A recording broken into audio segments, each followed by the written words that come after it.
2K Sports pregame show, brought to you by Sprite. And we welcome you to 2K Sports. Good to have you along, everybody. I'm Ernie Johnson, and this is the legendary Shaquille O'Neal. And it is Raptor basketball tonight as the Toronto Raptors go up against the Cleveland Cavaliers out at Quicken Loans Arena. And for Cleveland, coming off a loss in the first game of the season, they'll no doubt be anxious to put tonight's contest in the win column and avoid an 0-2 start.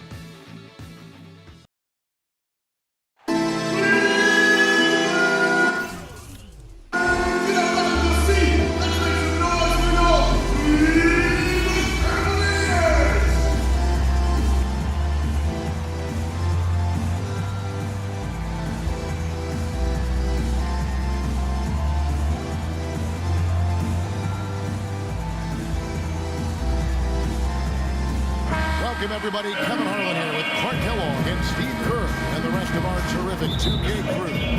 Glad you decided to spend your Thursday night with us. DeMar DeRozan is out with the injury. Tough loss there. And you're right, Kevin. As bad as it's turned out to be, it tells you a little bit about his toughness, that when they took him to the locker room after he got hurt last game, he wanted to come back out and get on the court. Yeah, they weren't going to let that happen. Obviously, that injury was too serious to allow for that. But it does show just the toughness and the passion for the game. So they will miss this player big time over the next few weeks. Here are the five for the Raptors. Lowry and Williams, the guards.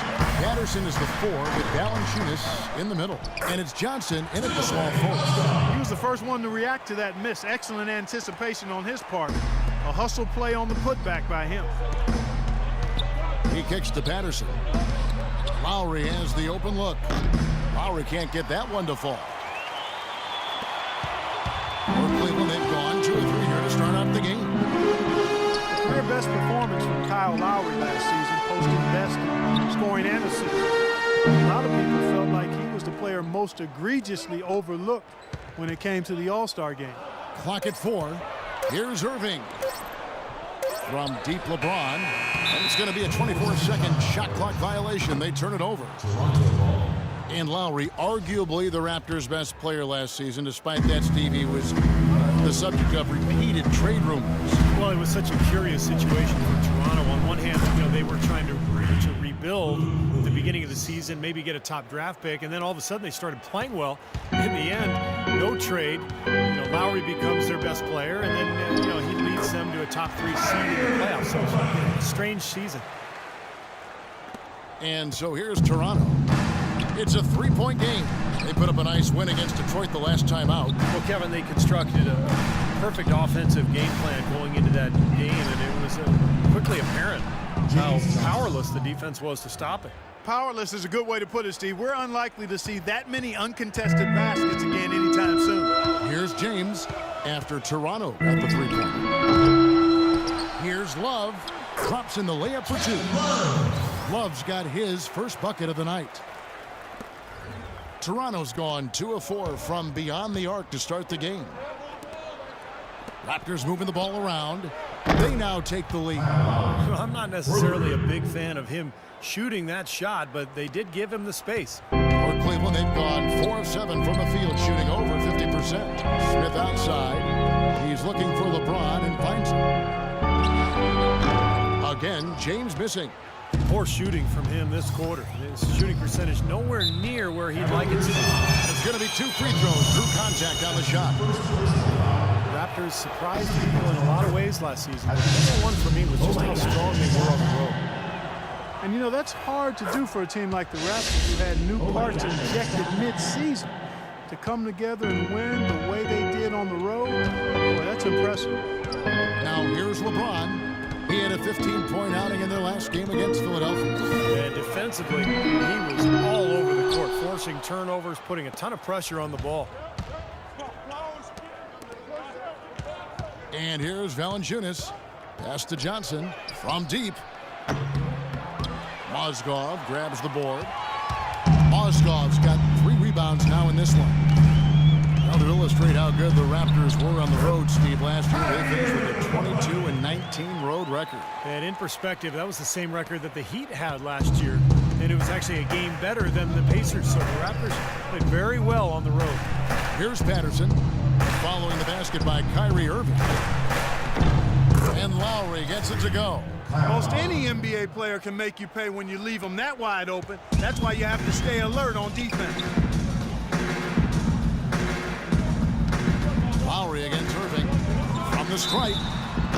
So he gets the whistle. Contact on the way up and 2 shots coming up. It's on Jonas Valanciunas. Clark, a bit of a down year shooting wise for Kyrie Irving last season. Yeah, it sure was, and you heard some sources within the Cavs organization questioning his leadership too. I mean, the chemistry in Cleveland, not really where it needed to be, kind of a mess all season, quite honestly. Irving is still young and has a lot on his shoulders, and maybe started to show some of the frustration with the expectations and demands that have been placed on him. But now, you know, as he continues to grow as a leader, having LeBron James there and some other veterans who've come in really helps smooth that out for the young standout. The Raptors have gone 5 of 8 from the field, shooting over 62%. Kicks it out to Vasquez. The pass to Ross. Down low and stolen by Kyrie Irving. Verajao setting the pick for Irving. Can't tie it up as that one misses. Stolen by Verajao. Here's Ross. And it's LeBron James with the rebound. Excellent. Really solid job, actually, by the defense to get in his way as he was going up for that one. That ties it up. Verajao got his first basket of the night. They are not rotating nearly quickly enough on defense down low. Got to get quicker there. Oh! Are you kidding me? That was a power punch right there. Oh, great. That's not as easy as he made it look, guys. You've got to have some skills to pull that baby off. Well, he's got plenty of those skills necessary, partner. Man. Oh, you know it. The guy can climb the ladder, can't he? So the whistle blows on the shot and 2 free throws for the contact right there. Way to play in attack mode and get inside. And, you know, if you're on defense and you're going to foul, make sure it's a good one. They did, preventing the and one. Tyler Hansbrough, known as Psycho T back in North Carolina. Big-time banger, seeks contact offensively, draws a lot of fouls, too. Sean Marion is checked in for Cleveland. Irving against Lowry. And he gets it to go. That's now 8 points for Kyrie Irving. Boy, has there been any defense played yet in this game? Nope, this game has been all about rapid-fire offense early. Hansbrough's single-minded offensively, and I don't mind that. Hey, you catch the ball in positions he gets it in to score. Some would even go so far as calling him a black hole, but you know, last season he was a little more selective. And I think he had his best season yet as far as scoring efficient. And Johnson sends it back. Here's Vasquez outside Lowry. Fires the 3. Another shot, and Johnson lays it in. Another nice bucket down low. They've really been able to work the ball into the post effectively so far. Yeah, I think that could really set things up well the rest of the game. Pound the ball inside and then let your perimeter players play off your bigs.